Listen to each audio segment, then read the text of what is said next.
El título de hoy se desarrolla cuando la paz armada empieza a escalar y el imperialismo colonial está muy arraigado por parte de las potencias.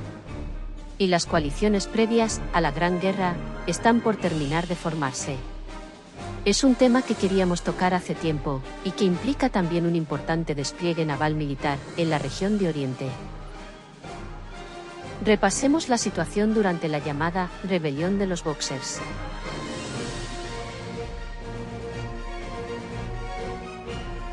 Esta rebelión fue un movimiento violento, antiimperialista, anti-extranjero y también anticristiano en China durante los últimos años de la dinastía Qing. Liderada por una sociedad secreta conocida como los Jietuan, puños rectos y armoniosos. Esta rebelión fue impulsada por el creciente descontento ante el dominio presente de las potencias extranjeras que habían establecido zonas de influencia económica y militar en China tras la Guerra del Opio y la Guerra Sino-Japonesa. Las condiciones económicas adversas, las humillaciones por parte de las potencias occidentales, la fragmentación del poder chino y la imposición de la religión cristiana exacerbaron las tensiones. El movimiento comenzó en las provincias rurales del norte de China, donde los Boxers atacaban misioneros cristianos, conversos chinos y propiedades extranjeras. A medida que los disturbios crecían, las potencias occidentales, y también Japón, enviaron fuerzas para proteger sus intereses, lo que llevó a una escalada del conflicto. En 1900, los Boxers sitiaron el barrio diplomático en Pekín, el llamado Sitio de las Legaciones, donde representantes extranjeros y civiles resistieron durante 55 días hasta ser rescatados por la Alianza de las 8 Naciones. La emperatriz viuda Cixi, que inicialmente apoyó a los Boxers como una herramienta contra los extranjeros, finalmente cambió de postura tras las derrotas iniciales. La intervención aliada culminó con el Protocolo Boxer en 1901, que impuso enormes indemnizaciones económicas y permitió la presencia permanente de tropas extranjeras en China, debilitando aún más a la dinastía Qing.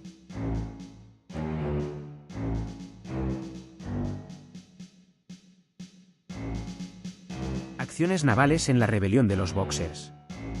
Las operaciones navales fueron esenciales para las potencias extranjeras, pues permitieron la movilización de tropas, la protección de intereses estratégicos, el control y manejo de puertos, para la apertura de rutas hacia el interior de China. Veamos las principales acciones navales. Protección de concesiones y puertos. Desde el inicio de la rebelión, las potencias utilizaron sus flotas para proteger puertos estratégicos como Shanghái, Hong Kong y Qingdao. Estos puertos eran esenciales para las rutas comerciales y las concesiones extranjeras. Buques de guerra anclados en estos puntos sirvieron como plataformas de mando y de artillería para repeler ataques Boxers. Batalla de los fortines de Taku, Dagu. En junio de 1900, los Boxers y tropas Qing intentaron bloquear el acceso al río Aye, la principal vía fluvial hacia Tianjin y Pekín, fortificando las defensas costeras en Dagu. Las armadas de las naciones extranjeras, incluyendo Reino Unido, Rusia, Alemania y Japón, respondieron con un ataque naval coordinado, evadiendo las minas colocadas ahí.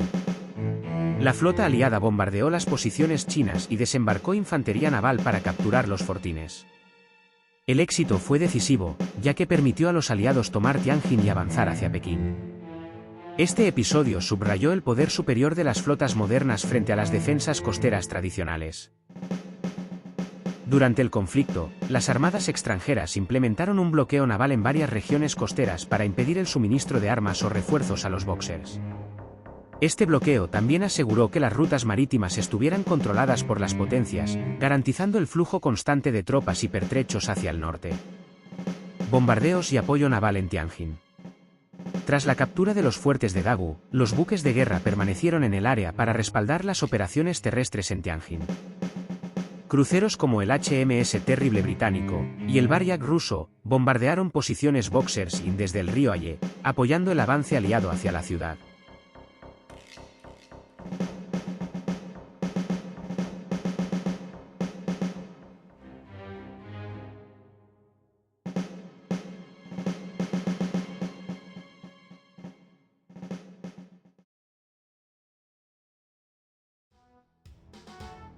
Durante la rebelión, las legaciones se refieren a un complejo de edificios y recintos que albergaban a los diplomáticos y representantes de las potencias extranjeras en Pekín, la capital china. Las legaciones eran un área fortificada que incluía las embajadas y residencias de los representantes de países como Estados Unidos, Reino Unido, Francia, Alemania, Italia, Japón y Rusia, entre otros. Así estas fueron sitiadas y atacadas por los Boxers y las fuerzas chinas, lo que llevó a esta intervención militar, que eventualmente haría también caer la dinastía Qing.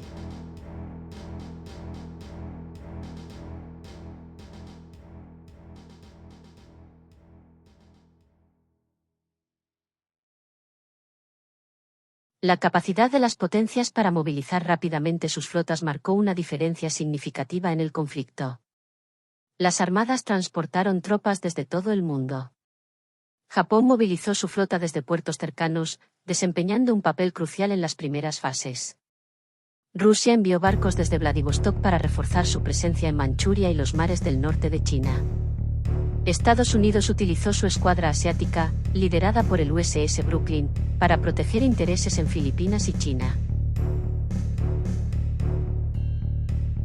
Las cañoneras jugaron un papel clave en los ríos chinos, especialmente en el Aye, donde su maniobrabilidad permitió a los aliados mantener el control de las vías fluviales hacia el interior. Buques más pequeños, como el HMS Aurora, se utilizaron para desembarcar tropas en áreas estratégicas y bombardear posiciones enemigas cercanas. Tras la rebelión, las potencias mantuvieron presencia naval en varios puertos chinos, consolidando su control sobre el país. Qingdao, bajo control alemán, y Hong Kong, bajo control británico, se convirtieron en bases clave para proyectar poder en la región.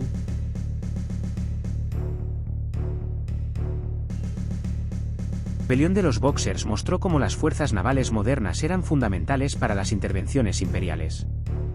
Las potencias extranjeras aprovecharon sus flotas para transportar tropas, controlar rutas estratégicas, bombardear posiciones enemigas y asegurar sus intereses económicos. Las acciones navales en puertos como Dagu y Tianjin subrayaron la importancia del dominio marítimo en conflictos terrestres y marcaron un precedente en la historia de las intervenciones militares extranjeras en Asia. Este suceso no solo consolidó el dominio militar extranjero en China, sino que también reveló la fragilidad de las estructuras tradicionales frente a las potencias industriales. Oriente estaba entrando en una era de subordinación imperial que reconfiguraría su política, economía y cultura. Sin embargo, también sembró las semillas de un creciente nacionalismo que más adelante impulsaría movimientos de resistencia y revolución, como la caída de la dinastía Qin en 1912 y la lucha por la modernización y soberanía en décadas posteriores. El mundo se precipita hacia algo muchísimo más grande.